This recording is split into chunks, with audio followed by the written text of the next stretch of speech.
Hey everybody, it's the Millennial Prepster here, and I want to do a quick video for you guys on bartering. Now, I just got done selling some rabbits, and for those of you guys that watch my channel, you guys know that I have, rabbits, quail, duck, chickens, turkeys, pigs, cows. I have livestock. And thanks to the Most High, He has blessed me and my family, and I am able to not only produce food for myself, my family, and my close friends, but I have a surplus that I can now engage in commerce with. And so I'm super blessed, and I'm very happy to be a food producer, okay?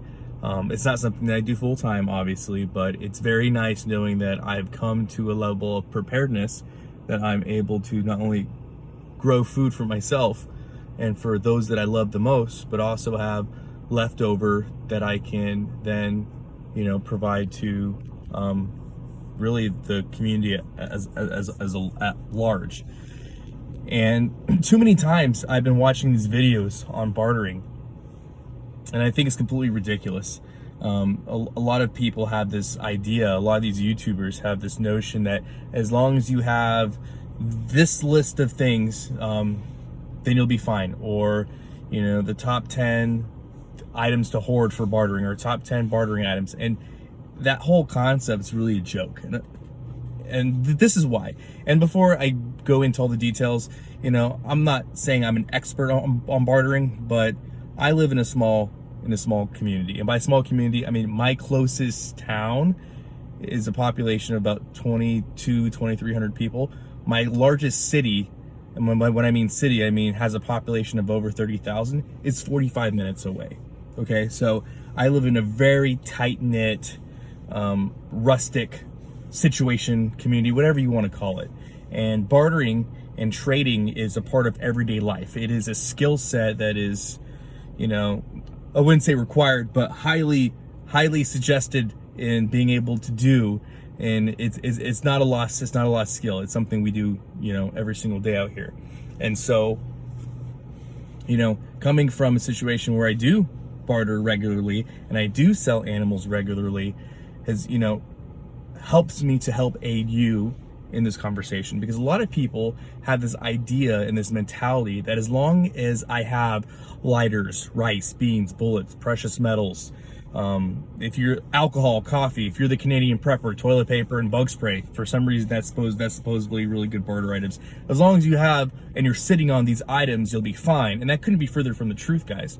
As a food producer, if you think that I'm interested, or I would be interested in trading with you and bartering a rabbit for some Bic lighters or your life straw, no, you're sorry. I don't need those items. I am at a level of preparedness where why would I trade you Bic lighters for a rabbit? That's a horrible trade.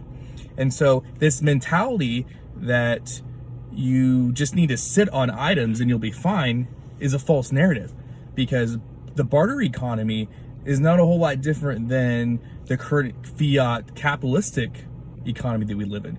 You work or you do something in which you get money, and then you take that fiat currency and you buy things with it. You go to a box store, you go to a place that has more resources than you, and you procure items, okay? So how it traditionally works, you exchange your labor for fiat currency that you then go to a box store and buy things. That is the actual relative, factual state of affairs for our current economic system. Bartering is no different, okay? The only difference is that, things like Gresham's law plays more into effect. Your medium of exchange is different, but the game's still the same. And so, like I said, the idea that I'm going to sell you a rabbit or barter a rabbit for your Bic lighters, I'm not going to do it. That's ridiculous, a ridiculous trade. I mean, if we're talking about, bartering from a precious metal standpoint, I mean, let's talk about that. Right now, what I'm currently getting per rabbit during this whole pandemic nonsense that's going on, 3.3 ounce spot weight, bullion spot weight, silver is how much I'm getting per rabbit. So if I was to barter a rabbit for you and you were you were somebody that I kind of knew, I would barter 3 ounces of bullion silver. And that is how much each rabbit is currently worth right now. And we're not even in a really bad economic situation. as bad as the naysayers say it's going to be. So right now, today, right now, 2020, I am able to sell a rabbit for, at a minimum, if you're my friend, 3 ounces spot weight bullion silver. Okay, so this idea that you're just going to load up on enough stuff in order to make it through everyday life in a barter grid down situation is complete fallacy. I mean, unless you have that much silver, and if you do, God bless you. I'd be more than willing to engage in commerce with you and take your silver from you.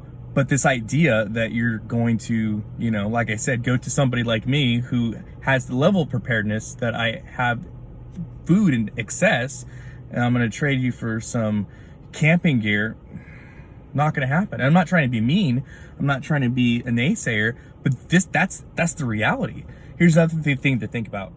Do you know who your meat guy is going to be? Do you know the guy that you're going to be getting meat from or eggs from or milk from? Do you know who that person is? Do you know what they want? Do you know what items will be beneficial in bartering with them? Because if you don't know that, that's everything. I mean, that's 9/10 of the battle, even knowing who you're going to get the resources from. And it's kind of funny how people in the big city, with all the resources they have and all the amenities they have available to them, no idea. Because you go to the store and you buy things. If you think that these big box stores are, number one, going to be active in a total grid down situation, you're wrong. And number two, if they are active, you think that they are going to trade you for your lighters and bug spray and toilet paper, you're wrong. So, what are you doing? You know what I mean? What are you going to do? If you don't know your meat guy, if you don't know your egg guy, if you don't know your milk guy, how are you going to find them? And then when you do find them, how are you going to know you have something that they want? I mean, this is just common sense. Like, that's what you should really be talking about when it comes to bartering. That's what you really should be thinking about when it comes to bartering. Because if you think that these swap meets are just going to magically open up and you have all these food producers and power producers just going to magically show up and be like, hey, I don't know who any of you guys are, but I saw this Craigslist posting and we're all here with our stuff. Let me see your lighters. Really? Really? It's ridiculous. And so, like I said, you really need to know who the players are, and you really need to have something that you are producing. And that's what it comes down to, because in a current fiat system that we live in, this current capitalistic system we live in, like I said, your work, your time, your effort is being rewarded with fiat currency in which you are purchasing items with. So if you're not producing something and you're merely sitting on it, that resource is going to run out. And as it dwindles, you are going to have this hyper inflated view of what it's worth. Let me give you an example. Ammunition is a great example.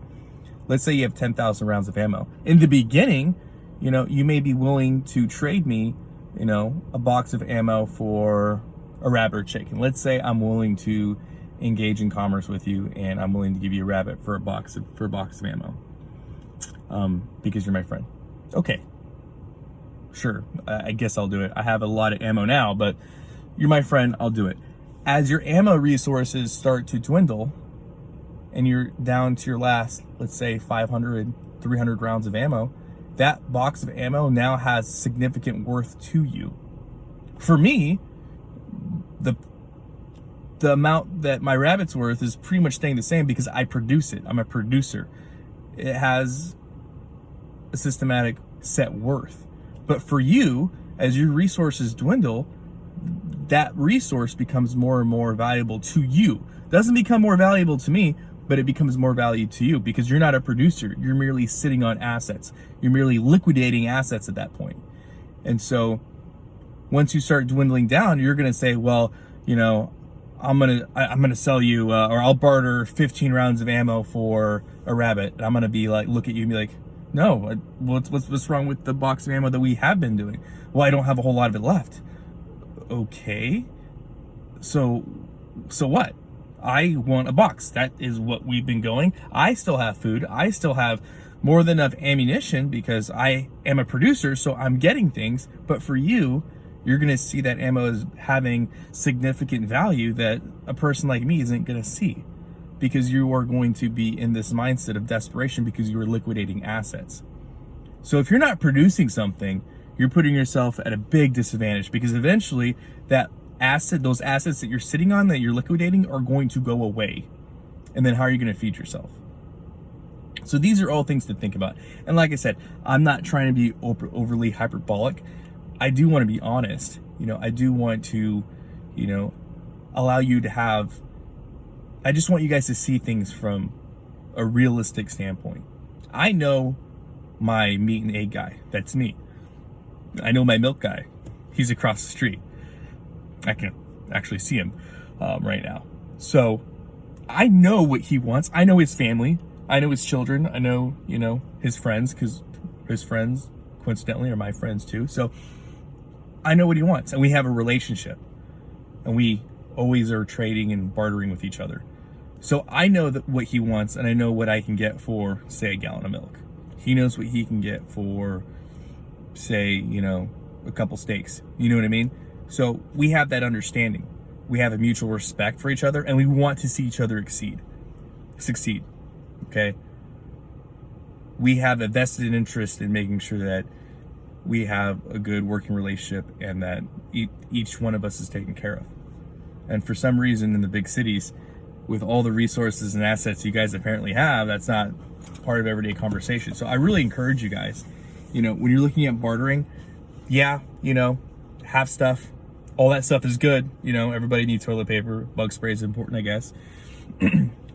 Lighters, candles. That's all good stuff.